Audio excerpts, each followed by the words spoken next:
Baik, assalamualaikum warahmatullahi wabarakatuh ya. Perkenalkan ya, nama saya Medical Shock.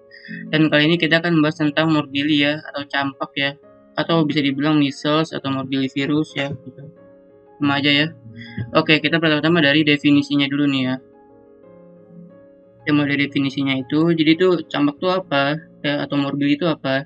Jadi itu campak itu adalah salah satu penyakit yang paling menular ya, yang biasanya itu pada anak-anak ya, yang ditandai dengan tanda khas sih dia khas banget dia ada demam, ya biasa demam, sudah Malaysia kayak lemas gitu dia, ada lesu, kemudian juga ada koriza nih ya dia ada koriza gitu jadi kayak hidungnya tuh tersumbat dan juga ada konjungtivitis jadi konjungtivanya tuh dia meradang dan ada koplik spot ya pada mukosa bukalnya gitu ya kayak plak-plak merahan gitu dan juga ada ruam makulopapular juga ya itu ya, kayak misalkan udah muncul semuanya tuh nanti ruamnya tuh ya dari cephalocaudal kan dari kepala sampai itu sampai ekstremitas kan dari atas ke bawahnya dari atas ke bawah itu kalau pada ruam makulopapular ya kan.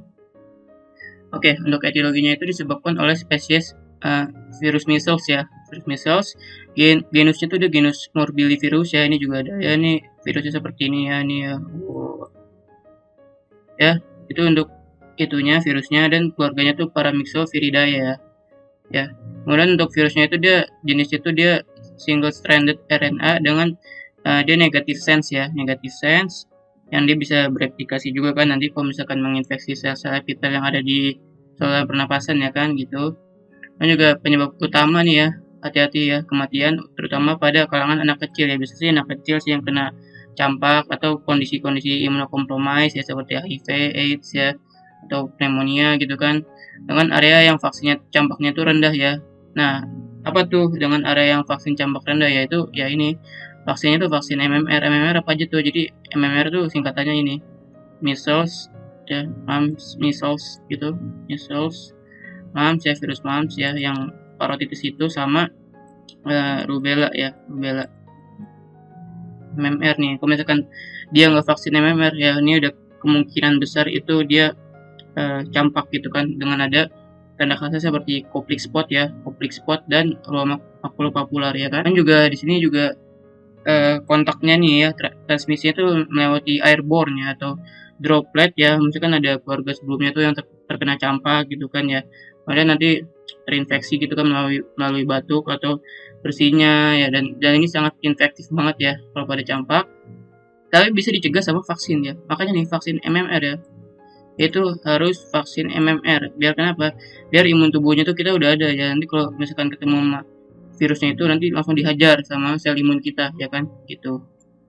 Nah juga sama nih ya menularnya tadi melalui udara ya atau airborne dan juga dropletnya tuh batuk atau bersin dapat hidup hingga 2 jam ya di wilayah itu kan makanya itu sangat infeksius banget ya pada virus measles ya atau morbilli sama aja. Nah juga patogenesisnya nih ya patogenesis singkatnya itu untuk patofisiologi singkatnya tuh ada di video berikutnya biasa.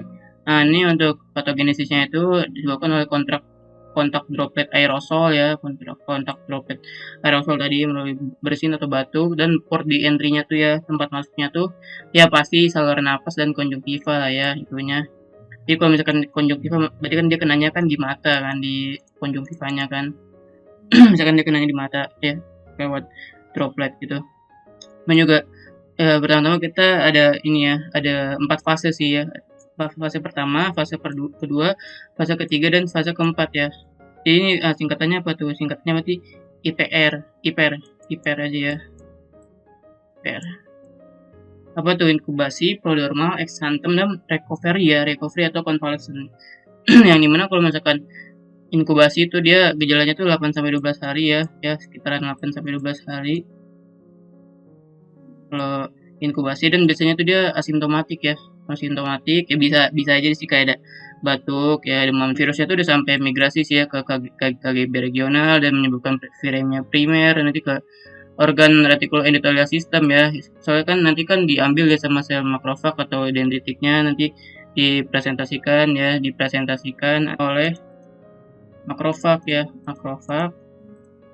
nanti oleh makrofag itu ke KGB ya ke KGB regional untuk membuat antigen ya kan antigen nanti diaktifasi sama sel B sel T nanti sel T nya jadi aktif jadi sel T sitotoksik sel T helper sel B jadi sel plasma yang itu gitu kan, pada fase inkubasi, pokoknya lagi proses gitulah ya sel imunnya, gitu ya. Untuk fase prodromal ya, fase prodromal itu apa tuh? Fase prodromal berarti ya fase sebelum ada gejala khas pada ini ya, pada morbili ya tentunya. Nah itu apa tuh? Dia 2 sampai 4 hari ya. Biasanya juga ada koplik spot tadi ya, pada bukalnya ada kemerahan gitu ya, bintik-bintik kemerahan, juga ada konjungtivitis, ada koriza ya, hidungnya tersumbat dan ada batuk ya. Kalau pada koplik spot itu biasanya pada 12 sampai 18 jam, dan di sini juga ada nekrosis epitel dan pembentukan giant cell pada histopatologinya ya. Nah untuk fase erupsi ya, fase erupsi itu ini ya, 2 sampai 3 hari ya, ini fase erupsinya 2 sampai 3 hari. Itu apa tuh? Itu berarti ya itu timbul tuh ya gejala seperti ruam makulopapular ya, dari cephalocauda kan, dari kepala sampai leher, kemudian ke bawah ya, ke ekstremitas ya, dari atas ke bawah ya kan ya. Dan juga mulainya tuh bisa dari rambut kan, dari rambut dulu nanti ke bawah kan, dari belakang telinga, leher, dada, perut dan punggung, ekstremitas ya, jadi dia ke bawah gitu ya. Dan juga demamnya, demamnya tuh tinggi ya, demamnya tuh tinggi banget, biasanya dia di atas 38 derajat Celcius kalau Anda coba untuk termometer kan ya kan.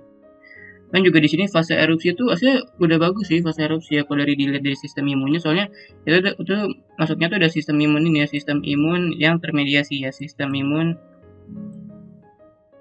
yang termediasi atau adaptif lah ya. Soalnya antigennya tuh udah dibawa ya sama sel T sama sel B, nanti sel T sama sel B-nya kan ya udah rusakin aja tuh ya, udah membentuk IgM berubah menjadi IgG ya, nanti IgG disekresi antibodinya untuk melawan tuh virus campaknya ya gitu. Jadi bagus sih dia kalau misalkan udah fase erupsi, jadi dikit lagi nanti akan sembuh gitu ya, ya insya Allah gitu kan.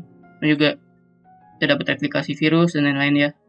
Dan juga misalkan kalau sudah terjadi fase erupsi atau eksantem ya selama 2 sampai 3 hari, tadi prodromal juga tadi dari 2 sampai 4 hari ya 2 sampai 4 hari ya fase prodromal, fase erupsi 2 sampai 3 hari, kemudian fase konvalesen ya. Fase konvalesen berarti kan ya udah, berarti ya paling ya sekitaran 10 sampai 14 hari, nanti juga bakal hilang gitu kan ruamnya ya, bakal menghilang ya, yang ditandai dengan adanya hiperpigmentasi dan diskomasi, dan ada gejalanya tuh juga mulai menurun gitu lah ya. Itu, dan sudah ada kekebalan imun IgG ya. Ya catat ya, soalnya IgG gitu.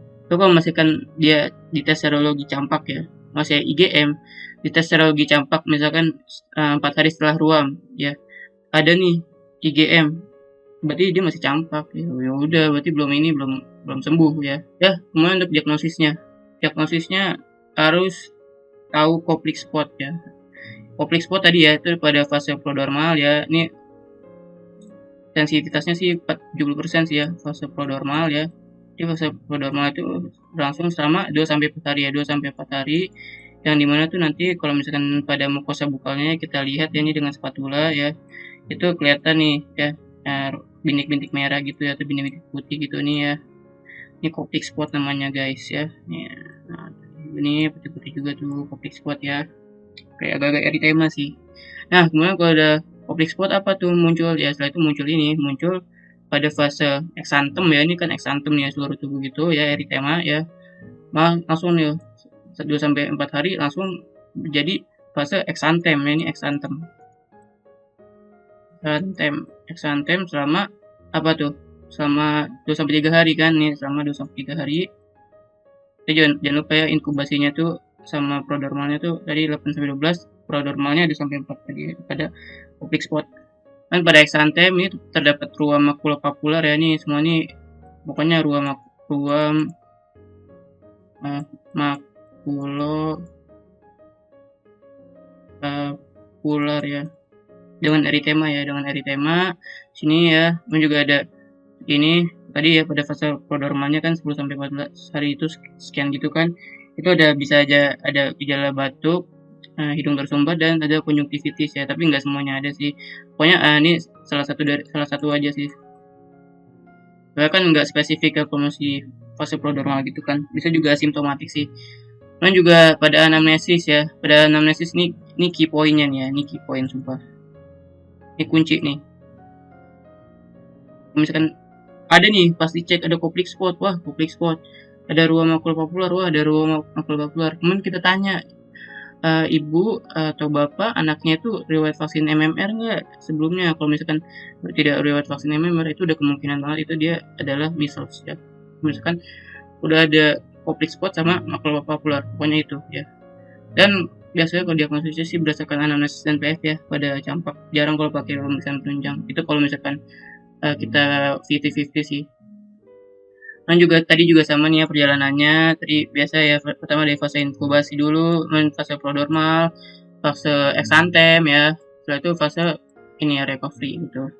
Ya. IPR ya, IPR. Yang dimana tuh ini yang sangat menular ya. Dari fase prodromal sampai exantem tuh sangat infeksius banget. Nah, kalau pada fase inkubasi tadi ya 10-14 hari itu virusnya masuk tuh ya melalui droplet. Ini kalau misalkan setelah 10-14 hari itu akan terjadi fase prodromal ya. Mulai ada tuh gejala-gejala simptomatik sih ya. Masih gejala-gejala kayak demam-demam, keliangan gitu kan atau konjungtivitis ya, tadi peradangan pada konjungtiva atau koriza ya, hidungnya tersumbat. Dan juga kalau 1 hari itu udah kelar, kemudian hari keduanya tuh bisa ada enantem ya. Ada ruam pada mukosa membran bukalnya nih, apa tuh koplik spot tadi, sama aja. Koplik spot. Dan juga setelah enantem, fase exantem. Exantem tadi ya, yang mana yang itu ya, yang ruam makulopapular. Ruam makulopapular.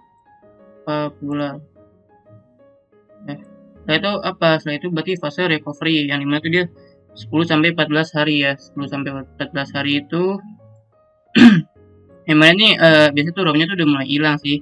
Jadi dia robnya tuh kan dari cephalocaudal ya, dari ini ya, dari cephalocaudal tuh apa tuh cephalocaudal? Ya kalau gampangnya kan kalau cephalo kan cepa itu kan berarti kan kepala.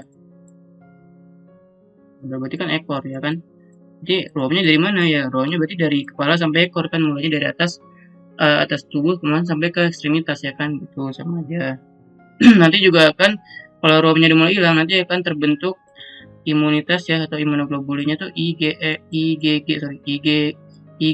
IgG positif yang dimana tuh berarti dia udah tahan sama campak lah ya gitu.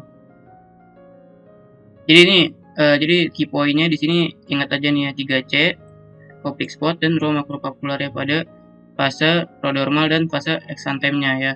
Itu khas banget soalnya. Dan untuk pemeriksaan penunjang, sini serologi antibody ya pada virus campak tuh ya, measles ya, di serum darah dan deteksi ya, harus dideteksi juga tuh ya kalau misalkan serologi dia ada IgM-nya sih positif sih ya gitu. Nah setelah itu kalau misalkan sudah dideteksi ya IgM-nya ya, ini kan pada mula-mula ya, IgM kan mula-mula, kalau IgG kan udah lama. Nah itu dilakukannya tadi ya di antara fase prodromal sama exantem tuh ya, pokoknya setelah 4 hari ada ruamnya gitu ya pada makulopapularnya. Kemudian untuk diagnosis bandingnya, diagnosis bandingnya nih ini ya, nih berdasarkan etiologinya nih ya, ini kan berdasarkan etiologinya. Nah, yang dimana tuh kita harus bedakan ya demam dengan ruam. Apa aja tuh demam dengan ruam? Ada rubella, ada Roseella infantum ya, ada scarlet fever ya. Nah kalau pada campak sendiri tadi kan udah ya, ini pada famili Paramyxovirus tadi, ini kan pada famili atau keluarga Paramyxovirus. Dan kalau rubella berarti kan R ya, R berarti rubivirus juga ya. Juga sama nih kalau campak pak Paramyxovirus. Kemudian juga pada Roseola juga sama ya, pada human herpes virus 6 atau 7. Kemudian pada scarlet fever itu disebabkan oleh bakteri ya, gas BH, berarti grup A Streptococcus beta hemolyticus ya kan gitu. Dan juga di sini tadi juga ada ya khasnya pada 3C ya, batuk, hidung tersumbat, tokoriza dan konjungtivitis ya, pada radang pada konjungtiva ya. Dan juga khasnya juga tadi ada koplik spot dan ruam makulopapular ya, saya ulang terus soalnya itu dia khas. Dan juga di sini juga ada ruam juga kan, dan juga dia demamnya tinggi ya, dan mulainya itu dari batas rambut ya. Kalau rubella dia ruamnya tuh saat demam saja dan mulainya tuh di wajah ya, bukan pada batas rambut ya kalau rubella. Nah, kalau Roseella infantum ya, kalau Roseella infantum dia ruamnya itu munculnya tuh saat demamnya turun ya, saat demamnya turun dia ada ruam tuh ya, dan mulainya tuh pada aksis tubuh tuh apa? Aksis tubuh tuh pada ini ya, pada batang tubuhnya. Jadi itu dia mulai itu dari batang tubuh nanti ke ini ya, ke kepala, baru ke ekstremitas gitu kan. Itu badannya kan, batang tubuh kan. Gitu. Jadi dia kayak gini ya, atas bawah gitu langsung gitu. Ini batang tubuh kan. Namun juga grup Streptococcus beta hemolyticus ya, biasanya juga ada riwayat infeksi ini ya, tenggorokan seperti faringitis dan lain-lain ya kan. Dan juga biasanya tuh juga ada strawberry tongue dan sandpaper like ya. Jadi dia lidahnya tuh merah banget cok, kayak apa, warna strawberry kan. Juga ada ini sandpaper like, jadi dia kulitnya tuh kayak rapuh gitu lah, kayak pasir gitu ya. Nah, nih saya kasih fotonya ya, strawberry tongue dan sandpaper like. Cuman untuk tata laksananya ya tata laksana sih biasa sih karena ini virus, jadi kita tidak ada tata laksana spesifik ya pada campak ya. Jadi kita tirah baring aja ya, beri cairan adekuat, misalkan dia diare kita kasih oralit ya, kalau diare ringan, kalau diare berat kita kasih yang normal salin ya kan, juga dikasih nutrisi juga ya, seperti pemasangan infus ya, tadi kan NaCl ya, dan lain-lain ya kan. Dan juga simptomatik kita kasih ini aja ya, seperti analgetik atau antipiretik ya kalau misalkan dia nyeri atau demam ya, antipiretik ya kalau demam ya.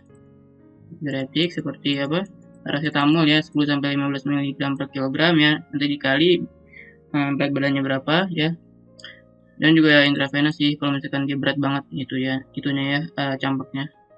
Dan juga dosisnya tuh dia kalau misalkan anak-anak gitu ya, atau bayi gitu kan, ini harus dikasih vitamin A ya, untuk mencegah terjadinya konjungtivitis atau ya gangguan pada matanya ya gitu, takutnya nanti ada kelainan pada matanya ya. Untuk mencegahnya ya, kalau misalkan kita dapat campak, gampangnya ini kalau misalkan 1 cups merah itu dia pada anak ya, lebih dari 12 bulan dia itu 200.000 IU ya. Cuman kalau pada anak usia 6 sampai 11 bulan itu dia pakai 1 kapsul biru ya, dia dosisnya tuh 100.000 per IU. Dan juga kalau pada anak di bawah usia 6 bulan tuh dia setengah kaps biru ya, dosisnya tuh 50.000 inter IU ya. IU itu international unit. Dan juga misalkan oh ya lupa, dan juga ini diberikannya tuh selama 2 hari ya. Ini diberikan selama 2 hari ya, ini 1 kali sehari ya kan. Dan juga kalau misalkan dia ada komplikasi atau campak dengan komplikasi ya, tadi terdapat defisiensi pada vitamin A ya, kita kasih 2 sampai 4 minggu ya, jadi agak lama. Untuk ngebus biar mencegah itu ya, gangguan pada matanya. Untuk pencegahannya ya vaksin campak ya, tadi ya MMR ya, vaksin MMR. Juga vaksinnya tuh itu ya, dengan virus yang dilemahkan, dan diberikannya tuh di antara 12 sampai 16 bulan, atau ini ya di antara usianya tuh 4 dan 6 tahun ya. Namun untuk komplikasinya hati-hati ya, ini bisa menyebabkan pneumonia ya, bisa aja sih kena pneumonia COVID, dan juga ada bronkopneumonia dan encephalitis ya pada otak, dan juga bisa menyebabkan stroke dan myokarditis ya pada jantungnya, pada otot jantungnya. Untuk prognosisnya ini kalau misalkan dia campak tanpa tanpa komplikasi itu baik ya, jadi hanya campak saja gitu kan, tidak ada pneumonia dan lain-lain itu dia baik ya. Cuman kalau misalkan buruk itu jika ada komplikasi ya, seperti yang di atas ini ya, pneumonia, bronkopneumonia, encephalitis, stroke, myokarditis, dan ya malnutrisi dan imunosupresi ya pada HIV/AIDS ya, ya DM dan lain-lainnya kalau misalkan pada dewasa gitu kan. Gitu. Ini harus dirujuk ya kalau misalkan ada komplikasinya. Ya, terima kasih ya. Wassalamualaikum warahmatullahi wabarakatuh ya.